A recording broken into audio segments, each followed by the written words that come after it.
All right, welcome to the sixth video pertaining to Chapter 6 in the CFA Certificate in ESG Investing curriculum, Engagement and Stewardship.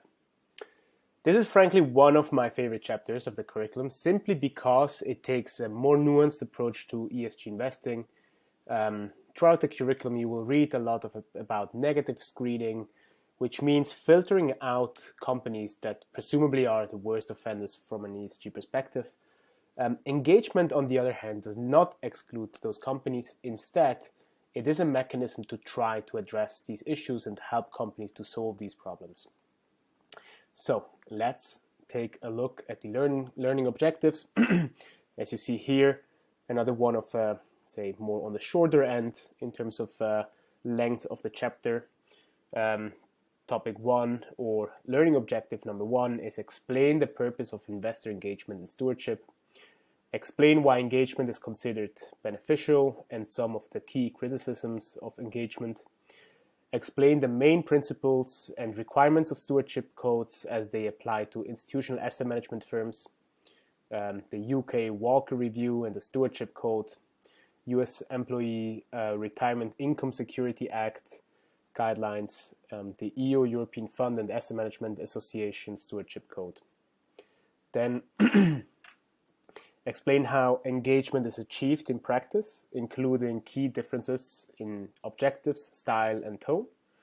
Apply appropriate methods to establish an engagement approach, strategy and tactics, goal setting, identifying who to talk with, formalities, hosting, agenda, managing expectation, communication approach, tone, managing tensions, working towards agreement, escalation techniques, including collective engagement, ESG investment forums, and proxy voting. And then the last topic, or the last learning objective rather, is describe approaches to engagement across a range of asset classes. So, what is the overarching message? Stewardship is used as an overarching term to describe the role of an active investor. Active in the sense that the investor seeks the dialogue with the company. One of those dialogues can be described as engagement. If the investor is a signatory to the UN PRI, the investor has stewardship responsibilities under Principle 2 of the UN PRIs.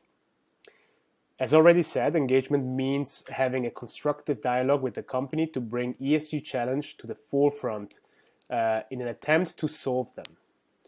Being a steward means to preserve the long-term value of a company. As such, engagements can be done on various topics, including strategy, capital structure, risk management, corporate governance, and other things. The curriculum lays out 3 ESG engagement dynamics as introduced by the PRI, and those are communicative dynamics, learning dynamics, and political dynamics. The curriculum also draws clear distinctions between monitoring and engagement conversations. Monitoring conversations are those dialogues associated with the fund manager's due diligence. He needs to have a healthy dialogue to understand the financial risks of his investment on behalf of his clients. On the other side, engagement conversations usually have clear objectives of what issue is trying to be addressed